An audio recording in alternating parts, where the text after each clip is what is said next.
Hello guys and welcome back to our YouTube channel that is pharmacy. So आज के इस video lecture के अंदर हम अपना एक नया टॉपिक स्टार्ट करने वाले हैं कार्डियोवैस्कुलर सिस्टम का, जो कि है arteriosclerosis and atherosclerosis. So without any delay let's begin. तो सबसे पहले हम टर्म के बारे में समझते हैं कि आर्टेरियोस्क्लेरोसिस और एथेरोस्क्लेरोसिस होता क्या है। दोनों के बीच में बहुत बड़ा मिसकंसेप्शन है कि आर्टेरियोस्क्लेरोसिस और एथेरोस्क्लेरोसिस दोनों के दोनों सेम होते हैं, पर अभी मैं आपको बताऊंगा कि आर्टेरियोस्क्लेरोसिस और एथेरोस्क्लेरोसिस में क्या डिफरेंस होता है। तो स्टार्ट करने से पहले एक छोटी सी चीज़ समझते हैं। जैसे कि सबसे पहले अगर हम बात करेंगे एथेरोस्क्लेरोसिस की ना,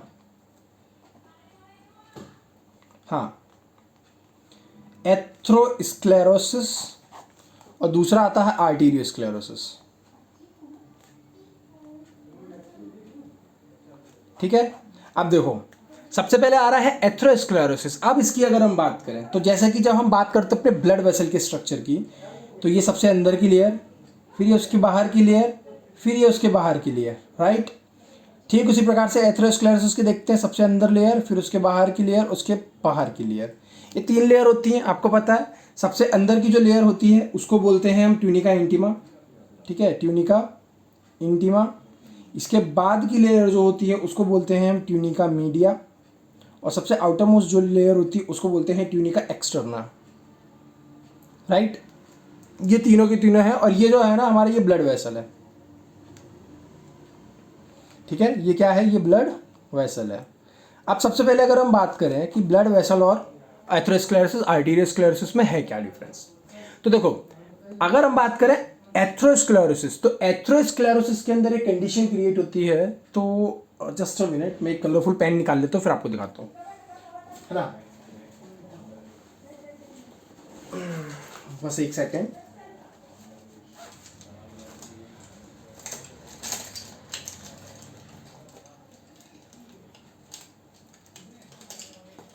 हाँ, तो जैसे अगर हम बात करें, ठीक है, तो हम बात करते हैं किसकी? एथेरोस्क्लेरोसिस।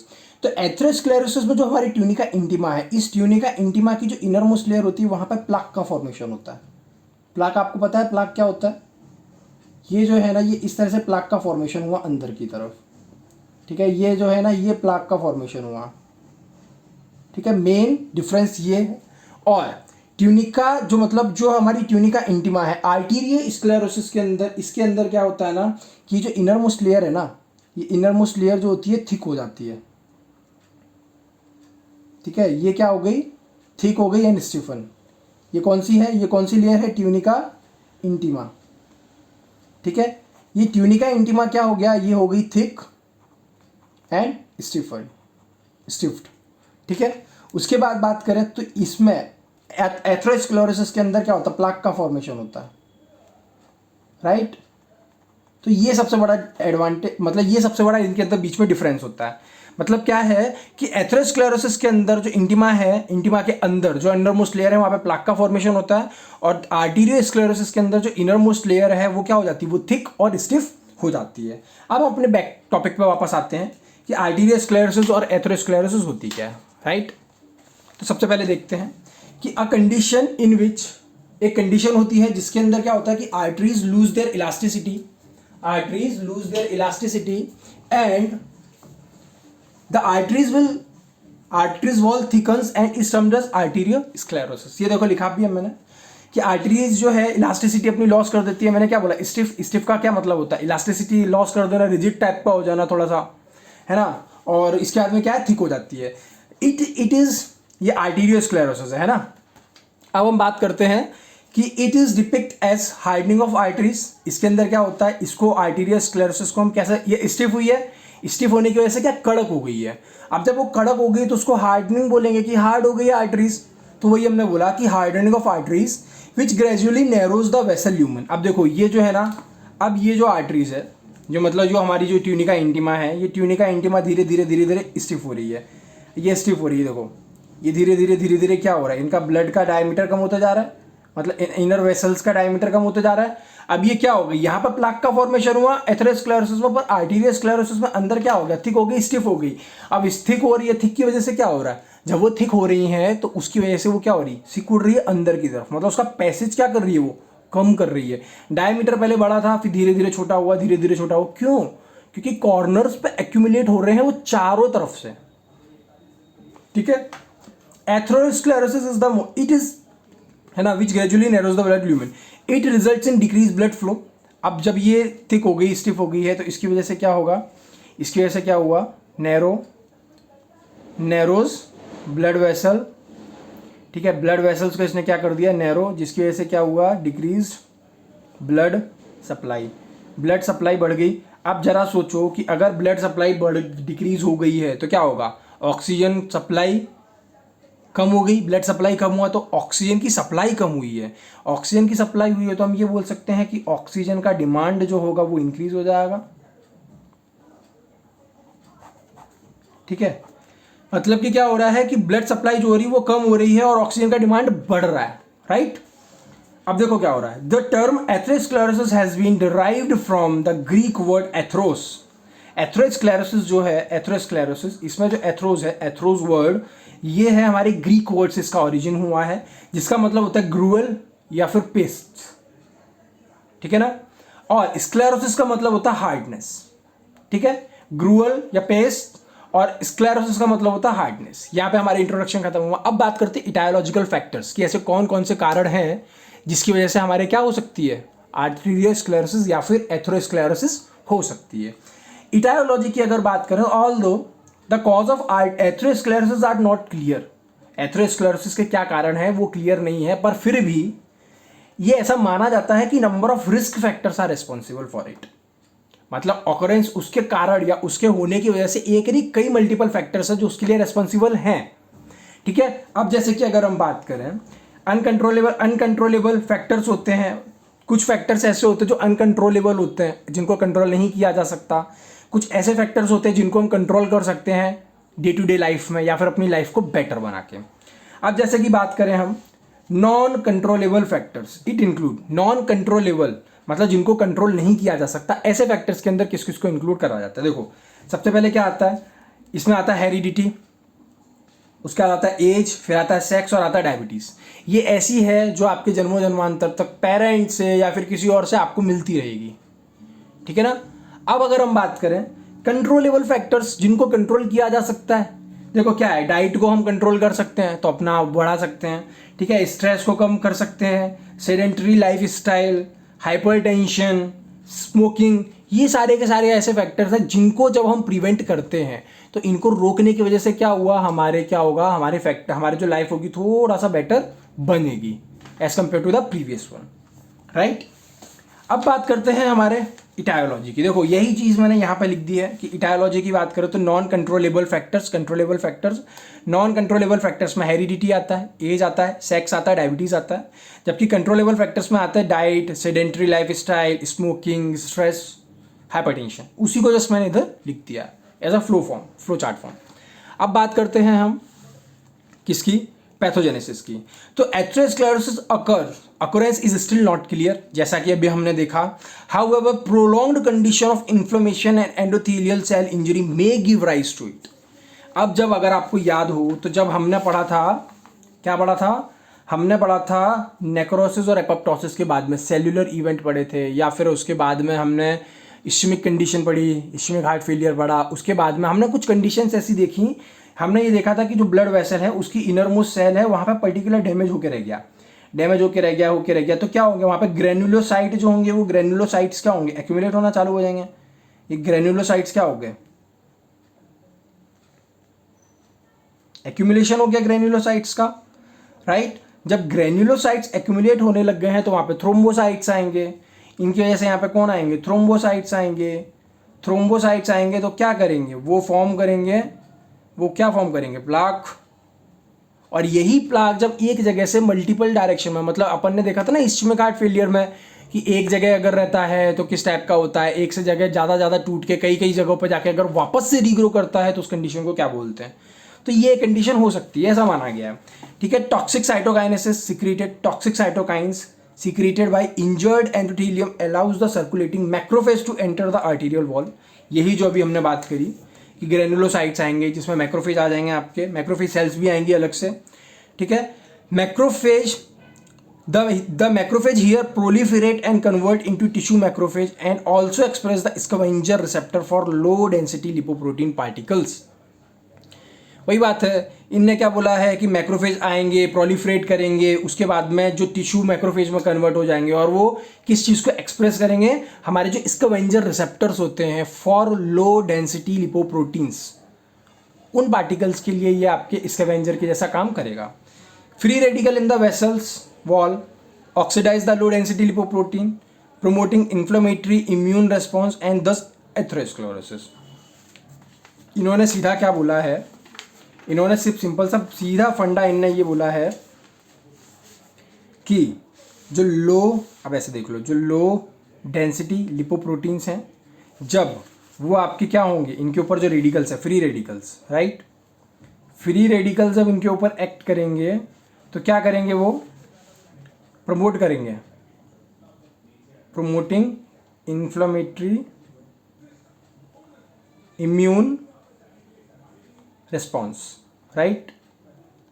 राइटिंग थोड़ा गंदी है, आई नो, तो प्लीज़ थोड़ा सा एडजस्ट कर लीजिएगा. मैं आपको कंटेंट अच्छा प्रोवाइड कराने की कोशिश कर रहा हूँ. राइटिंग मेरी इतनी अच्छी नहीं है, मैं आपको पहले ही बता दूँ. ये जो आप देख रहे हो इससे थोड़ा और बेटर मैं कर सकता हूँ, लिखने की कोशिश करूँगा. चलिए टॉपिक पे वापस आते हैं. फ्री रेडिकल्स जो होते हैं वॉल्स के अंदर, मैंने बोला कि जो फ्री रेडिकल्स हैं, फ्री रेडिकल्स जो हैं वो रेडिकल्स, फ्री रेडिकल्स वॉल्स के अंदर जो लो डेंसिटी लिपोप्रोटीन्स है ना, वो फ्री रेडिकल्स जो होंगे उनके ऊपर एक्ट करके आपके इन्फ्लेमेटरी इम्यून रिस्पॉन्स को क्या करेंगे, प्रमोट करेंगे. ठीक है. After inflammation of vessels a fatty streak is marked on the inner lining of arteries which allow the collagen to move over the fatty streak and forms a stable or unstable fibrous plug which protrude the lumen. आपको याद होगा, इससे मेरे को एक चीज़ याद आई, अपन ने पढ़ा था स्टेबल और अनस्टेबल एंजाइना. अगर आपने एंजाइना पेक्टोरिस की वीडियो नहीं देखी है तो प्लेलिस्ट की वीडियो मैं आपको नीचे सेक्शन कमेंट सेक्शन में प्रोवाइड करा दूंगा, डिस्क्रिप्शन बॉक्स में प्रोवाइड करा दूंगा, तो आप प्लीज़ जाएं देखें. वहाँ पे ये कंसेप्ट आर्टेरियोस्क्लेरोसिस और एथेरोस्क्लेरोसिस का कंसेप्ट पूरा आपको समझाया मैंने वहाँ पे भी. तो अगर यहाँ पे आपको क्लियर नहीं हुआ है ना तो उसको आप वहाँ जाके क्लियर कर सकते हैं. ठीक है. प्लेलिस्ट में आपको ऊपर की तरफ मिल जाएगा, हार्डली 2 या 3 वीडियो पीछे ही है वो. ठीक है ना. दिस रिजल्ट्स इन कंप्लीट, अब हम बात करते हैं कि this results in complete or partial blockage of arterial blood flow. This results in complete or partial blockage of arterial blood flow. The final stage is marked with the calcification of fibrous stage marked with the calcification of fibrous plaque which then become haemorrhagic. मतलब वही बात है ना, मैंने आपको बोला कि ये ब्लड है ल्यूमन, ये यहाँ पे प्लाग का फॉर्मेशन, या फिर ऐसे समझो ये ब्लड ल्यूमन, यहाँ प्लाग का फॉर्मेशन हुआ, राइट. ये प्लाग का फॉर्मेशन हुआ, इसके ऊपर फैटी एसिड की लेयर चढ़ गई, फैटी एसिड की लेयर चढ़ गई, उसके बाद में क्या होगा, इसका बाद में कैल्सिफिकेशन हो जाएगा, तो फिर ये आपके ऐसे हो जाएगी. और इसको ट्रीट करने के लिए आपको याद है हमने जब पढ़ा था स्टेबल अनस्टेबल, तो हमने क्या बोला था, बाईपास सर्जरी कर दो.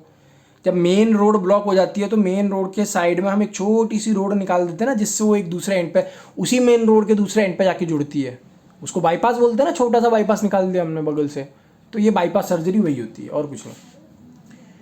ठीक है. साइन और सिम्टम्स की बात करें तो एंजाइना पेक्टोरिस का साइन है sudden weakness and numbness of arms और लेग्स, मतलब सुन्न पड़ जाना, डिफिकल्टी इन टॉकिंग, बोलने में डिफिकल्टी होना, विजन लॉस ऑफ वन आई, किसी भी एक आंख का विजन लॉस हो जाना, ड्रॉपिंग ऑफ फेशियल मसल्स में ड्रॉपिंग हो जाना. उसके बाद में जब भी आप वॉक करोगे तो वॉक करते समय आपको पेन फील होगा, hypertension and kidney failures. These are the certain symptoms and science of arteriosclerosis and atherosclerosis. ज़रा खुद सोचिए, जब ये ब्लॉक हो रही है तो यहाँ से मान लीजिए एक्स अमाउंट में ब्लड जाना चाहिए था, जब वो एक्स अमाउंट में ब्लड जा नहीं पा रहा है, एक्स से बहुत कम जा रहा है, 20% जा रहा है एक्स का, तो क्या वो प्रीवियस जो अमाउंट में जाना चाहिए ब्लड उसकी कमी को फुलफिल कर पाएगा? नहीं कर पाएगा. तो जब ऑक्सीजन पूरा प्रॉपर प्रोवाइड नहीं करा पाएगा तो ऑब्वियस सी बात है आपको कैसा फील होगा, प्रॉब्लमेटिक फील होगा. वही है, आपको ऑक्सीजन नहीं मिलेगी तो आपको थकान होगी, थकान नहीं होगी तो चल नहीं पाओगे, बोलने में प्रॉब्लम होगी क्योंकि ब्रीदिंग प्रॉब्लम हो रही है आपको. ठीक है. उसके बाद में हाइपरटेंशन, फेलियर, ये सब हो जाएंगे आपके, क्योंकि ब्लड प्रेशर बढ़ेगा. वो तो आपको पता है ना, वो नोजल एक तरफ से दबा देते हैं तो उसका प्रेशर बढ़ जाता है, तो वही केस यहाँ हो रहा है. कॉम्प्लिकेशंस की बात करें तो आर्टेरियोस्क्लेरोसिस जो होते हैं, एथेरोस्क्लेरोसिस, वो मतलब जो कॉम्प्लिकेशंस है, आर्टरीज कौन सी ब्लॉक्ड हुई है उसके बेसिस पे कॉम्प्लिकेशंस बनते हैं, जैसे कि coronary artery disease, coronary artery disease में अगर ब्लॉकेज हो गया तो, carotid artery disease, carotid artery में अगर ब्लॉकेज हो गया तो, पेरीफेरल आर्टरी में ब्लॉकेज हो गया तो peripheral artery disease, aneurysm, aneurysm होता है एक कंडीशन, क्रोनिक किडनी डिसीजेस, लंबे समय तक किडनी फेलियर हो रही है, किडनी की डिसीजेस आपको देखने को मिल रही है। डायग्नोसिस की बात करें तो डायग्नोसिस में क्या होगा, एक week pulse in the area below the narrowed artery, मतलब नैरोड आर्टरी में होगा। इसके साथ में डायग्नोसिस में हम जनरली एक डाई टेस्ट भी करते हैं। डाई टेस्ट में क्या करते हैं ना कि डाई टेस्ट में क्या होता है ना कि जब आप डाई लेते हो, जब आपने डाई ली, आपने क्या करा, इंजेक्ट करा इन बॉडी, उसके बाद में आपने लेट इट सर्कुलेट, उसको सर्कुलेट होने दिया, और जब वो सर्कुलेट हो गई है तो X-ray, with the help of X-ray हम पता लगा लेंगे कि वेयर्स, कि हमारे जो डाई है वो कहाँ पर है, लोकेशन। और अगर किसी एक पर्टिकुलर जगह पर, अगर वो किसी एक पर्टिकुलर जगह पर ब्लॉक होकर रह गई है, रुक रही है, तो उस जगह पे आपके आर्टरीज और वेन्स ब्लॉक हो रही है। ये किसका डायग्नोस्टिक फीचर है, ठीक है ना। Blood pressure in the affected limb, कोई अफेक्टेड लिम्ब है तो वहाँ पे हमको ब्लड प्रेशर कम मिलेगा, ब्लड ही नहीं जा रहा तो ऑब्वियस सी बात है ब्लड प्रेशर तो डिक्रीज हो गई। उसके साथ में वूफिंग साउंड, हमें वूफिंग साउंड मिलेगा when neared using stethoscope over the arteries. One or more of the diagnostic test may be carried out based on the result of physicochemical examination, जैसे कि blood test, Doppler ultrasound, ankle brachial index, electrocardiogram, stress. ये जो आप Doppler और ये जो आप देख रहे हो ये स्पेसिफिक टेस्ट है ना, Doppler ultrasound type specific test है। डॉपलर इफेक्ट आपने पढ़ा होगा क्लास 12 के अंदर, उसका भी यूज़ करके हम पता लगा सकते हैं, है ना। और आपकी जो एंकल ब्रैंकियल इंडेक्स जो होगा उसकी मदद से आप पता लगा सकते हो, ठीक है। आप बोल सकते हो कि ये कार्डियोवैस्कुलर सिस्टम के लिए, या फिर बोल सकते हो कि ये एक प्रकार से स्पेसिफिक टेस्ट ही है, आप ऐसा बोल सकते हो, ठीक है। अब हम बात करते हैं plan of treatment. Plan of treatment में आपको पता है 2 प्रकार के प्लान ऑफ ट्रीटमेंट होते हैं, वही pharmacological, non pharmacological. Non pharmacological में योगा, मेडिटेशन, हर्बल ड्रग्स का खाना, या फिर दूसरी चीज़ें, ये रेगुलर योगा करना, एक्सरसाइज करना, ठीक है ना, वो सब लेना।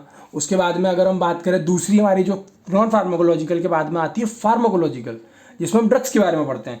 तो उसमें क्या क्या आता है, clinical management for atherosclerotic patient involve changing the current life style of the patient, वही पॉइंट लिखा है।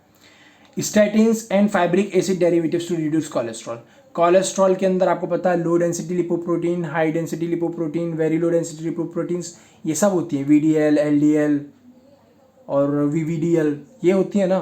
तो अपने लो डेंसिटी लिपोप्रोटीन क्या है, लो डेंसिटी लिपोप्रोटीन हमारे लिए मेन कॉज है जो एथेरोस्क्लेरोसिस कॉज करा रहा है। तो उसी का लेवल अगर हम कम कर देंगे तो नहीं होगी, तो कौन सा उसको रिमूव करने के लिए, या फिर हम उसको कौन सा ड्रग देते हैं, statins, right. Anti platelet drugs जो प्लेटिलेट का एग्रीगेशन नहीं होने देंगे। यहाँ पे मैंने बोला था ना, ये यहाँ पे देखो कि यहाँ पर प्लेटिलेट्स का एग्रीगेशन हो रहा है। जब यहाँ पर प्लेटिलेट्स का एग्रीगेशन हो रहा है तो प्लेटिलेट्स का एग्रीगेशन नहीं होगा, उसको रोकने के लिए अगर प्लेटिलेट्स का एग्रीगेशन नहीं होगा तो प्लेटिलेट्स का एग्रीगेशन नहीं होगा तो फाइबर्स नहीं, वो आपकी लेयर नहीं बनेगी, लेयर नहीं बनेगी तो कैल्सिफिकेशन नहीं होगा, जब कैल्सिफिकेशन नहीं होगा तो एथेरोस्क्लेरोसिस भी नहीं होगा, राइट।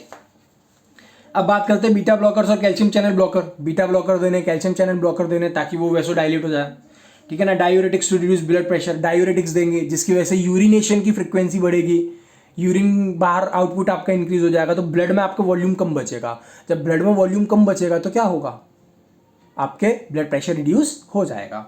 अब बात करते हैं ACE inhibitors to prevent narrowing of the arteries.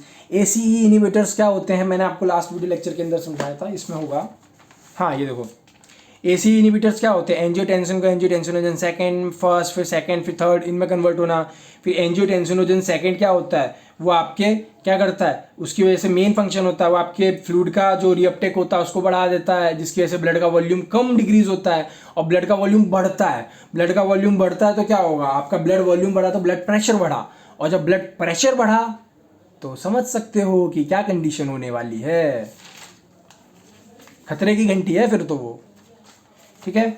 Surgical surgeries जो रिक्वायर्ड होती हैं, bypass surgery, thrombolytics therapy, angioplasty, endarterectomy, उसके बाद में आता है एथरेक्टोमी, ठीक है ना। एंडरेक्टोमी में क्या होता है कि फैटी डिपोजिट्स जो होते हैं ना, फैटी डिपोजिट्स जो होते हैं उनको रिमूव कर दिया जाता है।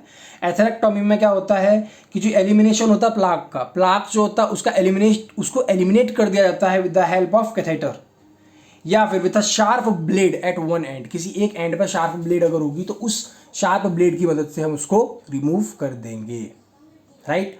तो यहाँ पे आके आपके एथेरोस्क्लेरोसिस और आर्टेरियोस्क्लेरोसिस का टॉपिक फिनिश होता है। नेक्स्ट चैप्टर के अंदर हम अपना नया टॉपिक स्टार्ट करने वाले हैं। यहाँ पे आपके कार्डियोवैस्कुलर की डिसीजेस सारी कंप्लीट होती हैं। इसके बाद में हम स्टार्ट करेंगे रेस्पिरेटरी डिसऑर्डर्स, जिसमें हम अस्थमा के बारे में बात करेंगे। अस्थमा के बाद हम बात करेंगे अपने जो आपके COPD हैं वो, ठीक है। तो आई होप आपको मेरा वीडियो लेक्चर पसंद आया होगा। अगर आपको मेरा वीडियो लेक्चर पसंद आया हो तो प्लीज़ लाइक शेयर सब्सक्राइब करना ना भूलें। और ये आपके लिए सिर्फ एक सब्सक्रिप्शन की बात है, पर मेरे लिए बहुत मायने रखता है। तो प्लीज़ हेल्प करें ग्रो करने में, ताकि मैं आपको अच्छे से अच्छा कंटेंट प्रोवाइड करा सकूँ। तो मिलते हैं आप लोगों से नई वीडियो लेक्चर के अंदर। तब तक के लिए stay safe and stay happy. Bye guys.